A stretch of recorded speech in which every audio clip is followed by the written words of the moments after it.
Coucou tout le monde, c'est Aurélie, bonjour et bienvenue à chacun de vous. J'espère que vous allez tous vraiment très bien. Je suis ravie de vous retrouver pour une nouvelle vidéo carterie aujourd'hui. Et nous allons faire ensemble deux cartes ajourées, avec donc le devant de la carte qui est troué. Vous allez voir, c'est très sympa. Allez, on y va. Alors asseyez-vous, détendez-vous, abonnez-vous et c'est parti. Donc on va commencer par la carte avec des feuilles. La carte numéro 1. Et pour ça, je vais réutiliser des fonds que j'ai fait il n'y a pas longtemps. Je vous ai montré la vidéo la semaine dernière, ça brille de partout. J'avais utilisé ces petites poudres de chez Nuvo, des poudres aquarelles, très sympa avec beaucoup de brillant. Je vais vous mettre le lien vers la vidéo ici, en haut à droite. Et puis voilà, je vais donc utiliser ce fond pour faire ma première carte. Je vais utiliser ces deux dies que j'ai achetés récemment et je vais déjà venir les découper dans du papier doré. Donc voilà, j'ai été découper ça hors écran pour gagner du temps. Donc j'ai fait plein de découpes dorées. Et puis ensuite, je vous montre, je vais venir utiliser donc mes fonds pour venir habiller le dessous de ma découpe. Donc j'ai été marquer les contours simplement avec un crayon et je viens découper ça. Et hop là, je vais pouvoir venir donc me créer des jolies petites feuilles bien vertes, bien brillantes. Donc là j'ai été tout découpé, j'aime trop le résultat. Je n'ai plus qu'à prendre donc de la colle, j'ai pris celle-ci de chez Action et venir coller chaque découpe sur son support. Donc là c'est pas la peine que je vous montre, c'est juste du collage. Je fais ça hors écran pour gagner du temps. Voilà. Ça y est, c'est fait. J'ai toutes ces feuilles. Franchement, elles sont trop belles. En plus, je trouve que vert et doré, ça va très bien ensemble. Donc voilà. Maintenant, je vais me prendre un panneau blanc 10,5 x 15 cm. Donc celui-ci, il va simplement déjà me servir de repère pour savoir comment positionner mes feuilles. Le but étant de remplir un maximum mon panneau, tout en laissant des petits trous. Il ne faut pas que ce soit plein de partout. Je veux que ce soit une carte ajourée à la fin. Mais il faut que toutes les feuilles se touchent entre elles pour pouvoir donc les coller. Une fois que j'ai un arrangement qui me convient, eh bien je viens prendre une photo. Comme ça, s'il y a un coup de vent et que tout s'en va, eh bien c'est pas grave, j'aurai une trace. Et ensuite, eh bien, il va me falloir venir coller chaque feuille les unes avec les autres. Alors là, comme j'ai fait un arrangement un peu aléatoire, eh bien, c'est pas le plus simple. Vous verrez dans la carte suivante que c'est beaucoup plus simple si vous prenez un même motif répété. Mais voilà, j'avais vraiment envie de cette carte aujourd'hui, de faire un petit décor en feuillage comme ceci. Donc, je viens à chaque fois déposer de la colle partout où ça va être recouvert par une autre feuille, vous voyez, et puis ensuite j'appuie. Le but étant de créer un seul panneau avec toutes ces feuilles, de toutes les coller ensemble pour que ça tienne. Et à chaque fois, donc, je mets de mon repère dessous pour avoir la bonne dimension. C'est pas collé sur le blanc, vous voyez, elles sont juste collées entre elles. Et voilà ce que ça donne. Donc là, c'est pour mon panneau de devant. Alors maintenant, eh bien, pour renforcer le tout, j'ai décidé de venir redécouper les mêmes formes dans du papier blanc et de venir les coller au dos. Alors, cette étape-là, j'aurais dû la faire après la suivante. Vous allez voir. Dans la deuxième carte, je ne referai pas l'erreur. Mais c'est comme ça qu'on apprend. Donc, j'ai été en mettre de partout tout au dos. Et c'est vrai que ça renforce vraiment la structure. Ça vaut le coup. C'est pas une étape à négliger. Donc là, ça m'a pris un peu de temps parce que j'avais pas de die spécifique pour découper cette forme. Donc, je les ai toutes découpées à la main. Mais si vous avez un dies, vraiment, ça se fait très vite. Et voilà, donc là ça y est, c'est beaucoup plus solide déjà. Donc là, c'est pas mal du tout. On va pouvoir passer à la suite. Donc je reprends mon panneau 10,5 x 15 cm puisque c'est la taille de la carte que j'ai envie d'obtenir. Et je vais regarder mon panneau de feuilles, où est-ce que je vais pouvoir l'accrocher. Donc là, je pourrais l'accrocher sur le haut, si je veux, mais je trouve que sur le côté, il va y avoir plus d'endroits pour attacher. Je vais pouvoir mettre 4 petites languettes là, et ça tiendra très bien. Donc je vais faire une carte qui s'ouvre de façon classique et accrocher ça sur le côté.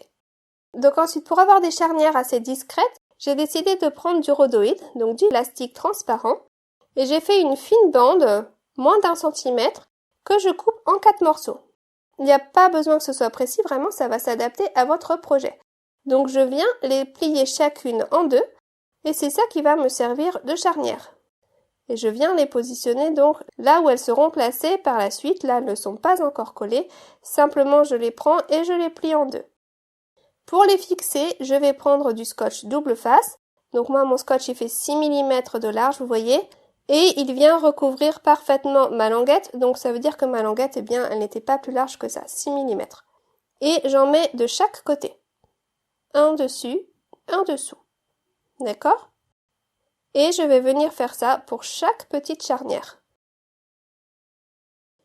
Donc j'essaye de la positionner au bon endroit. J'enlève une des 2 protections, une seule pour le moment. Et je viens la coller en place. Donc je prends mes repères par rapport à une des lignes de mon tapis de découpe. Voilà, une fois que c'est bien en place, j'appuie. Et pour le moment, je laisse l'autre adhésif en place. Ensuite, je fais la même chose avec les 4. Je mets à chaque fois un morceau de scotch dessus et un morceau de scotch dessous. Et puis je vais retirer une des 2 protections et venir coller ça en place. Donc il faut que ce soit un peu caché par le feuillage. Donc vous mettez ça là où ça vous arrange. Voilà, les 4 sont collés maintenant, vous voyez? Donc mes charnières sont en place.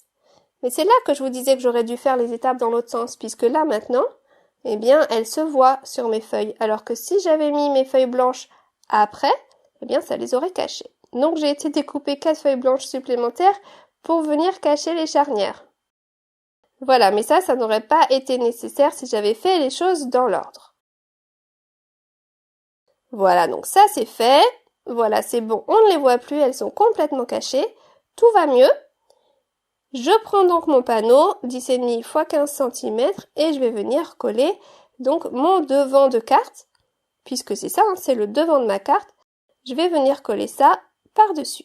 Donc j'enlève déjà une seule des protections, j'ai pas envie de tout coller d'un coup, j'ai peur de rater, je ne me fais pas assez confiance. Donc j'en enlève une, on y va tranquillement, je mets ça en place. Ensuite j'enlève la deuxième, celle du bas. Je commence par celle du haut et celle du bas. Et une fois que tout ça c'est bien en place, j'appuie et puis les 2 du milieu, eh bien, elles viennent se mettre en place sans souci, une fois que les extrémités sont en place. Voilà. Et voilà, ça y est, j'ai donc ma carte qui s'ouvre avec un devant donc de carte customisé, complètement ajouré. C'est sympa, non? Alors là, à l'intérieur, bien sûr, on voit les charnières, ce n'est pas grave, puisque j'ai envie de pouvoir venir écrire un message qui ne se verra pas au travers de la carte à trous. Donc je vais venir rajouter une petite carte à l'intérieur de ma carte, comme ceci. Comme ça va cacher les charnières et ça va permettre donc d'écrire un message à l'intérieur. Donc je colle ça en place. Voilà, là ça y est, c'est collé. Je peux donc écrire mon message à l'intérieur et j'ai donc caché les attaches. Vous voyez, on ne les voit plus, elles sont vraiment très discrètes, elles sont cachées des 2 côtés. Et voilà, voilà donc pour mon devant de carte qui se referme.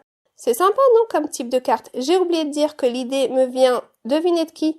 Eh bien oui, comme d'habitude, de Jennifer Maguire. Je vais vous mettre le lien vers sa vidéo dans la description de ma vidéo. Et oui, elle a vraiment beaucoup de bonnes idées sur sa chaîne. N'hésitez pas à aller y faire un petit tour. Alors bien sûr, c'est en anglais. C'est pour ça que je vous en refais beaucoup en français. Et puis bien sûr, je lui ai demandé la permission avant de reprendre toutes ces idées. Ne vous inquiétez pas. Donc j'ai été finir hors écran la carte. Voilà, juste en mettant une petite salutation en noir pour un petit peu de contraste. Et voilà, voilà donc ma carte terminée.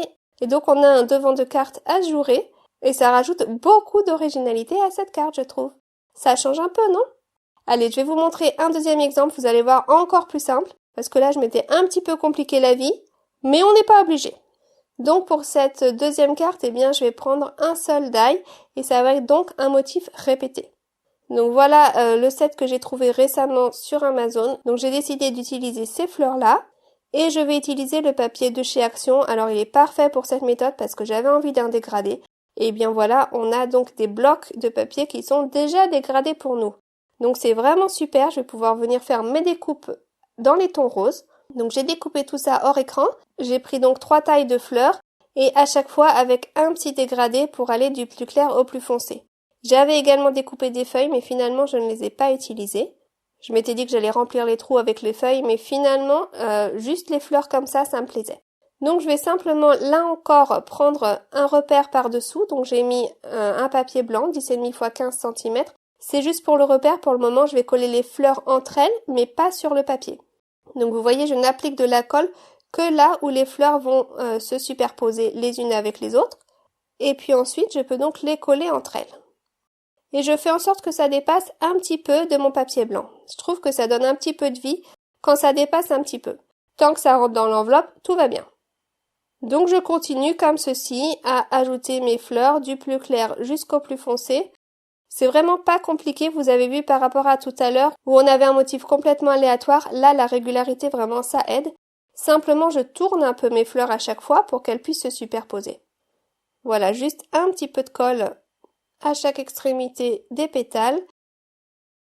Voilà, je n'ai plus qu'à coller la dernière et c'est bon. J'aime vraiment beaucoup ces couleurs de papier et j'ai fait un dégradé pour les grosses fleurs mais également pour les plus petites qui iront à l'intérieur. Je vérifie que ça ne dépasse pas de mon enveloppe. Tout est bon, on continue. Je peux donc venir maintenant mettre l'intérieur des fleurs. J'aurais pu le mettre avant, bien sûr. Il n'y a pas de règle. J'ai décidé que le centre de la fleur il serait doré pour toutes les fleurs. Et voilà, c'est fait. Donc une fois que tout est collé, que tout est sec, eh bien on obtient un panneau qui se tient, vous voyez. Toutes les fleurs sont collées entre elles. Là encore, pour rigidifier le tout, eh bien je vais venir découper d'autres fleurs. Cette fois-ci, tout dans du papier blanc. Donc je découpe ça hors écran. J'en ai 12 de plus. Et je vais venir les coller au dos. Mais pas tout de suite, puisque vous avez vu que tout à l'heure j'avais été trop vite. Là, je vais d'abord venir attacher mon panneau à ma base de carte. Donc, j'ai été découper un panneau plus grand que d'habitude, un panneau qui fait 10,5 x 16 cm. D'habitude, je fais 10,5 x 15. Là, j'ai fait 10,5 x 16. Et puis, je viens donc plier 1 cm en haut de ma carte. Hop là, ça y est, c'est plié. Il faut pas que ce soit trop long parce qu'il faut que ça reste discret. Et c'est ça qui va nous servir de charnière. Voilà, simplement cette petite bande-là qui dépasse. Et les fleurs blanches, je viendrai les coller par la suite. Alors, il faut que ça soit bien plié. Là, c'était pas assez. Donc, je prends mon panneau. Voilà, et je vais venir le coller là, juste en haut, juste au niveau de la charnière. Donc, je vais venir mettre de la colle, vous voyez, simplement sur le haut des pétales. Pas sur le bas, pas à l'arrière des fleurs, juste sur le haut, sur celles qui vont tomber au niveau de la charnière. Là, voilà. J'appuie bien, et voilà, c'est collé. Et ça reste vraiment très discret, vous voyez. Surtout que je vais maintenant venir rajouter les fleurs à l'arrière. Donc ça va être encore plus discret, cette charnière, on ne va quasiment pas la voir. Bien sûr, si on la cherche, on la trouve, mais franchement, elle est discrète. Et puis je vais faire comme tout à l'heure, je vais venir renforcer mon panneau grâce à ces découpes supplémentaires. Mais cette fois-ci, j'ai bien pris la peine de mettre ma charnière en sandwich entre les deux épaisseurs. Comme ça, je la cache au passage. Donc voilà, j'y vais tranquillement, je viens coller toutes les fleurs les unes après les autres. Ça prend un petit peu de temps, mais franchement, ça vaut le coup. Ça change vraiment tout, ça rajoute beaucoup de rigidité, et puis ça rajoute une unité également, puisque du coup, à l'intérieur de ma carte, tout sera blanc. Donc je trouve que c'est plus joli aussi. Comme ça, on a le même blanc au dos des fleurs et à l'intérieur de la carte. Voilà. Là, ça y est, c'est fini. Et voilà, hop, quand j'ouvre ça, eh bien voilà ma carte donc, et vous voyez que c'est donc ajouré avec des petits trous de partout. Je vous montre là où c'est collé, vous voyez, c'est quand même assez discret, Et puis on aperçoit ma main au travers. Comme tout à l'heure, je vais venir rajouter une petite carte à l'intérieur pour pouvoir venir écrire un message. Parce que si j'écris directement, eh bien ça va se voir au travers. Donc c'est pas ce que j'ai envie non plus. Voilà, donc là j'ai collé ça hors écran. Et puis l'avantage de ce format-là, c'est que quand ça s'ouvre comme ceci, eh bien ça tient debout. C'est sympa, non? Voilà, je n'ai plus qu'à venir finir ma carte hors écran pour gagner du temps. Une petite salutation dans les tons roses. Et puis, pour un petit peu de contraste, une petite salutation supplémentaire avec du noir. Voilà pour ma carte. J'ai pas de rajouter de brillant sur cette carte non plus, je trouve que ça brille suffisamment. Et voilà, elle est toute ajourée, c'est vraiment très très joli. C'est vraiment très sympa, original, franchement. Vous pouvez utiliser n'importe quelle matrice de coupe pour ça, vous pouvez utiliser des plumes, des feuillages, vraiment, vous prenez ce qui vous plaît et ce que vous avez chez vous. Voilà, je vous remonte les 2 cartes du jour en espérant qu'elles vous auront plu et puis surtout en espérant qu'elles vous inspireront. Maintenant, c'est à vous de créer, de faire plaisir tout autour de vous. Passez un très bon week-end et une excellente semaine. À très vite, gros bisous, bye bye.